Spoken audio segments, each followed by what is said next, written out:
This week I was speaking to a client and she said to me that she was so relieved that the COVID-19 restrictions were lifting and that things could get back to normal. And she went on to say that, especially with COVID-19, really this was just a once in 100-year problem and that she couldn't wait till life went back to normal. And I started thinking to myself, is what she is thinking and saying actually true? And I know that through history, diseases and infections have been periodic and have caused massive problems. And so this week, I wanted to focus on a range of different pathogens: bacterial, viral, and also yeast and fungal pathogens as well. And so today, we're going to be talking about what you should know about pathogens for 2021. And I think that this is particularly important because certainly this year, like no other, it is firmly focused in for all of us. We've all been affected by SARS-CoV-2 and the impact that this virus is having across the planet. And we've all learned about various aspects of infection control. And whether we have personally adopted these or not, we are aware that they are being applied worldwide to a greater or lesser extent. And so a lot of these practices, such as, for example, instead of shaking hands, touching elbows, or washing our hands more frequently, or maybe adopting mask wearing to minimize our coming into contact with aerosols. All of these are infection control procedures and practices aimed at reducing harm or the harm minimization. But I need to focus on some principles of what a pathogen is, because a lot of you might be confused, and it is my role as a health communicator to talk to you about what exactly a pathogen is. So we're going to jump straight into this now, and then we're going to end by focusing on a lot of the infection control practices that you should consider adopting and taking advantage of when it is necessary. And we're also going to have a quick trip through history to focus on some of the major pathogen epidemics that have affected humankind throughout history. But if we define a pathogen as an organism that causes disease to its host, this can be a bacterium, a virus, a yeast, or a fungal cell. And we need to understand that pathogens occupy absolutely every environment across the planet, and they are found in hostile environments, growing quite happily on, for example, nuclear waste and even rocks, which are found thousands of kilometers beneath the surface.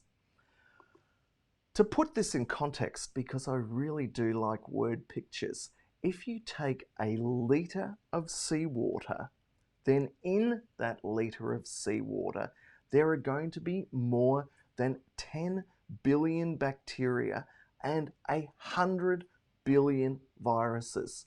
Now, I don't have those numbers wrong. That is 100 billion different viruses. And you might be thinking to yourself, well, that is an astronomical number.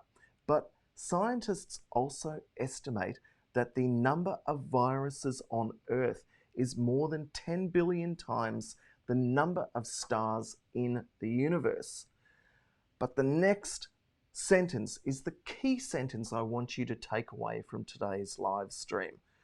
Only about 1 in a billion microbes is a human pathogen. Focus on that.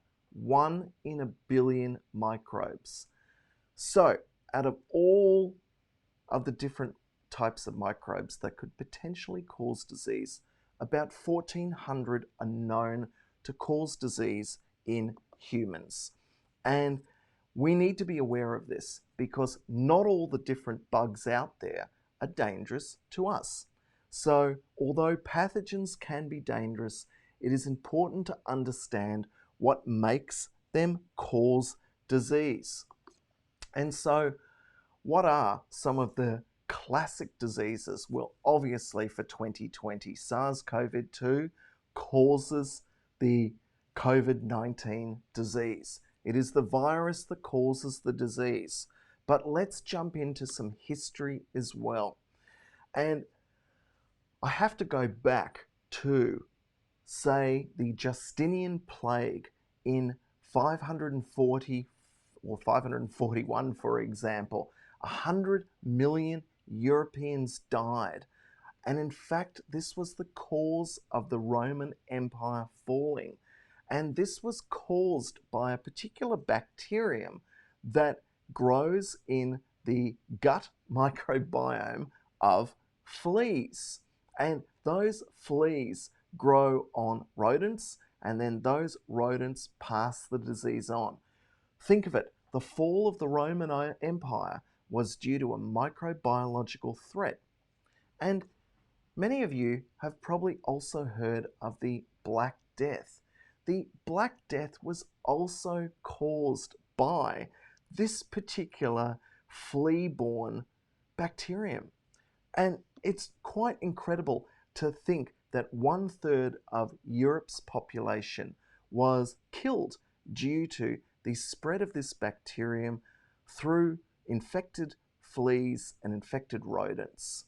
Now, typical other examples that most people are aware of bacterial threats to humankind. Well, obviously, anthrax is one well-known term or name that has been linked to biowarfare, but originally this microorganism, Bacillus anthracis, causes disease in animals, and this can then, unfortunately, has been exploited in warfare, but originally is a serious threat in cattle. Similarly, botulinum.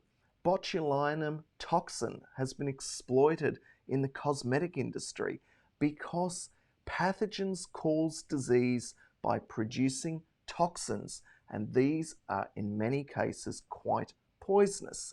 And this botulinum is found in the microorganism called Clostridium botulinum, which occurs when canned goods are improperly canned. And it's a microorganism that doesn't like air and oxygen, so it grows in an anaerobic environment. But you need to be aware that when live microbes colonize a host, they produce toxins, and often these are waste products of the microbial cell life cycle. So what are we going to do? Well, obviously, we need to practice, as I said at the start of this live stream, good hand hygiene, good infection control practices. This is the only way that we can limit our exposure and the impact of these illnesses and diseases, because although they are rare, there are so many microorganisms on the planet. And in fact, in a typical human body, we make up potentially 30 trillion cells. That's 12 zeros. And if you think that a million's got 6 zeros, 30 trillion, that's a lot of different cells. But in our gut microbiome, there's another 30 trillion microorganisms living there. So essentially, our bodies are a constellation of cells and organs with microbes also growing on and in us. And we can't escape that fact, and nor do we want to, but we need to be aware that only about 1,400 microorganisms are pathogens. Now, if we look at some of the key takeaways and issues that I want to talk about, obviously this year in 2020, we can't go past the impact of coronavirus. But remember that there have been 3 major coronavirus pandemics, and this is the 3rd one. Similarly, influenza, right at the start of the coronavirus pandemic, at the start of 2020, many people were saying, it's not that serious, or it won't be that serious. After all, we have influenza every year. But we need to appreciate that influenza is also constantly mutating, and it's changing the proteins on the surface of the virus, and that then impacts how our immune system responds to that particular influenza. And we can't go past the fact that there are new emerging yeast-like fungal threats like Candida auris, which was only discovered and became a problem around about 2009, and that is causing severe problems in hospitals and also in aged care settings. So we really need to be aware of this issue, but where are we going to go from here? Because the whole point about infection control is to control the risks. And so I want to summarize the key ways to prevent infectious disease.